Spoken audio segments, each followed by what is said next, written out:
87th edition to the Iron Bowl finds Alabama taking on Auburn in Jordan-Hare Stadium. This game has been pretty wild in Jordan-Hare since the inception of this particular football rivalry. Starting to become a home-to-home situation. For many years, Auburn and Alabama faced each other in Birmingham. They faced a couple of times in Montgomery. But for the most part, it was a game where Auburn faced Alabama in Birmingham, which was all but a home game for Alabama. Alabama played their home games in Birmingham because they were like, look, travel is a little bit easier. And if you kind of know the trajectory from an interstate standpoint, yeah, it kind of is. For most teams, it's a straight shot. You get right there to Birmingham. But then if you come up 75 and you got to cross over, I think it's 459 or whatever that. I don't go to Tuscaloosa that much, so I don't know. But either way, you got to go over there and then you got to play Alabama. But now Alabama strictly plays their home games in Bryant-Denny. I think the last time they played a home game in Legion Field was back in 2003. That was actually before the Nick Saban era. I'm starting to think that maybe Nick Saban pushed the issue, like, hey, why don't we play our games on campus? We talk about the Auburn Tigers with 2 national championships under their belt.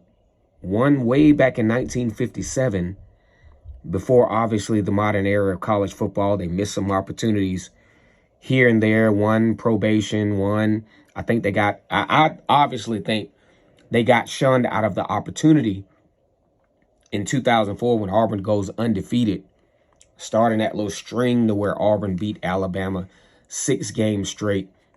Would have had the opportunity to take on a USC team that is arguable whether Auburn would have been victorious in that game, but we would have liked to have seen the opportunity in comparison to the throttling that particular team from USC gave Oklahoma that year. Fast forward to 2013. I think, now this is just, because I come up with some wild stuff every now and then. I think this Alabama team has some characteristics of the 2013 Auburn team. Started out, you didn't know who the quarterback was going to be. They started out a little bit slow, and then they started to gain some momentum. I think, you go back to that game. Alabama takes on University of South Florida in a weird schedule home game for South Florida against Alabama. Alabama gets some late stuff going on. Alabama wins that game 17-3. Now the clamoring starts. Has Nick Saban lost it? Has Alabama reached its plateau, so to speak? Especially having lost in an unfathomable fashion to Texas at home 34-24. They're like, the dynasty is absolutely, maybe not over, but it's kind of the beginning of the end for Alabama. But look, Alabama goes on this crazy winning streak, beating Kentucky, beating Texas A&M. A lot of those games were kind of close, but Alabama began to find some traction, which leads us to Jordan-Hare Stadium. And that's similar to that 2013 Auburn team. Close win. You got the signature win for Auburn in 2013 against Texas A&M that had folks thinking, well, maybe it may be something to this. But unlike the 2013 season, Alabama didn't need any magic down the stretch. They're just beating folks. 66-0 to Chattanooga. Whooped them. Whooped Kentucky 49-21. Got a great 34-20 win over Tennessee. So things appear to be on the up and up. But guess what? Alabama has to come to Jordan-Hare Stadium, a place that they don't particularly play well. What are some of the keys for Alabama? Alabama's still a young football team. Alabama is still, dealing with the overturn of coaches. And this is a place where they don't want that to particularly be a factor. What's some of the keys? Well, one, they have to quit playing so tight in Auburn. They're the more talented team. They have been the more successful team, obviously, with clinching the SEC West Championship. So they have to avoid those miscues, those turnovers, those missed opportunities with field position in order to take advantage of just going ahead and putting Auburn away. Now, Auburn is also a team that's had kind of a weird season as well. Auburn got off to a 3-0 start, then lose 4 straight. 4 of those games were to some of the best teams in the country. To, obviously, teams that out-recruit them, to teams that are more, have more depth, and teams that have a little bit more continuity when it comes to, coaching and play calling and just gelling together as a team. Because you got an Auburn team that's, looking at last year's roster and looking at this one, this thing is totally flipped. So you got a lot of plug-and-play players for Auburn Tigers. But some of them are actually pretty good. You got Austin Keys. You got Eugene Asante.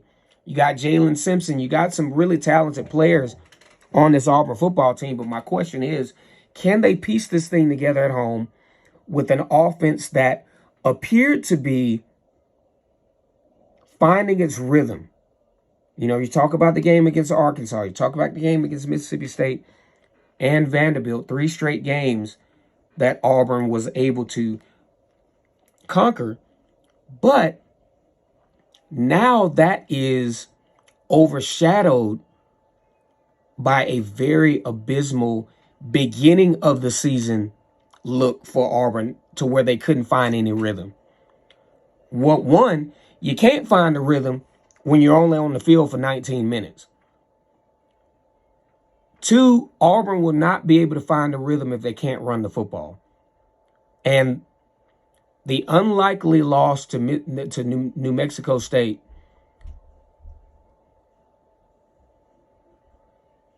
brought Auburn back to the beginning of the season where Jerquez Hunter could not get going, could not find those seams, could not find those reads. They couldn't run the ball. Whenever Peyton Thorne is the leading guy with the ball running, you can go ahead and chalk that up as an L.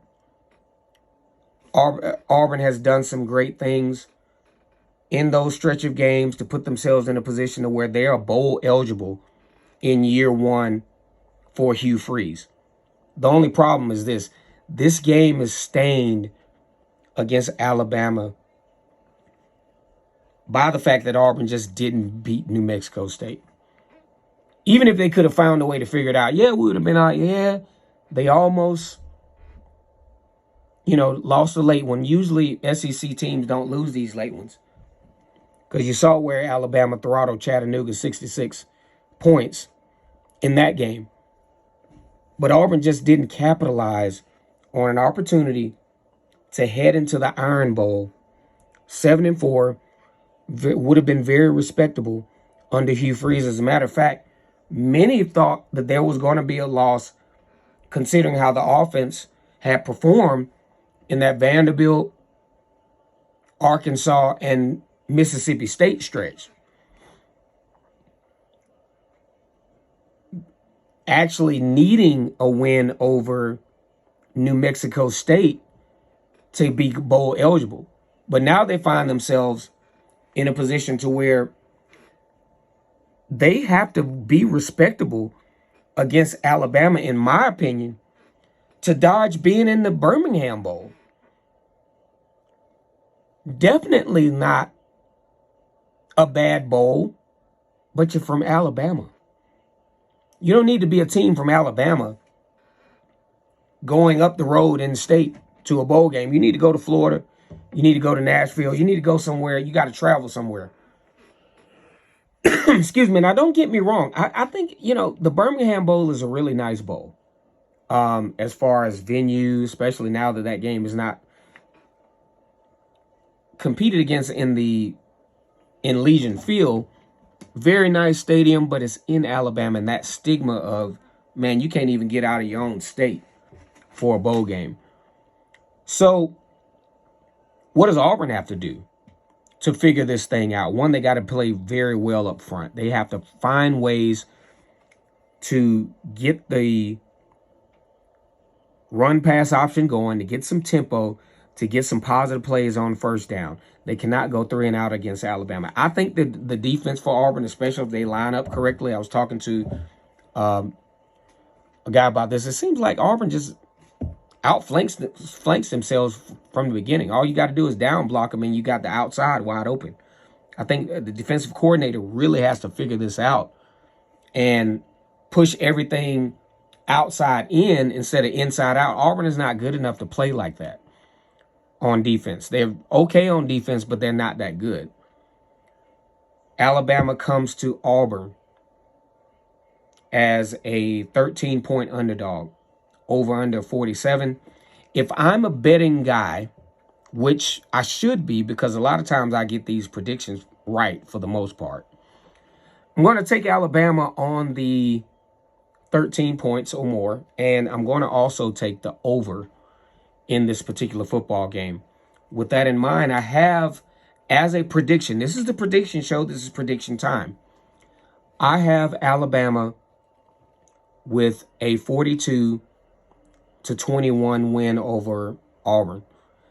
I don't think Auburn will be able to get that magic that they usually have in Jordan-Hare Stadium. I think they've caught Jalen Milroe and company at the wrong time. I think these guys will be focused. I think they will look back into history. What happened in Jordan-Hare Stadium as to why Alabama didn't play as well? I think these guys are talented. I think they have some good coaches. I also think Kevin Steele knows the culture of Auburn. He doesn't necessarily know who you freeze, but he kind of knows and has surveyed other teams. And I look back at the effort of Kevin Steele when LSU and Auburn battled it out in Baton Rouge. I think arguably one of the most prolific football teams in LSU history. Kevin Steele had figured some things out. I mean, they did give up some big plays, which I thought they would, but they figured some things out and gave themselves some positions to win that football game. You get a little bit more offense. You could probably be talking about a different story for LSU. Like I said before, Alabama comes to Auburn. They got to face Auburn at home, a place that they haven't played well at. But this is a different set of kids. This is a different set of situation. Hugh Freeze got a piece together football team. I think these guys are talented, but they don't have enough time and enough, situations where they can create depth, can create some, continuity as a team. So I got to roll with the 42-21 here. Alabama got aspirations to possibly make it into the college football playoff as a one-loss team, has got a legitimate football game against Georgia coming up next week. So, you win that game, the sky's the limit. Like the video, comment, and subscribe to Vernon Speaks Sports Auburn. Alabama, I think, unfortunately, beating my Auburn Tigers, covering the spread and the over in this one. And as always, it's great to be an Auburn Tiger, War Eagle.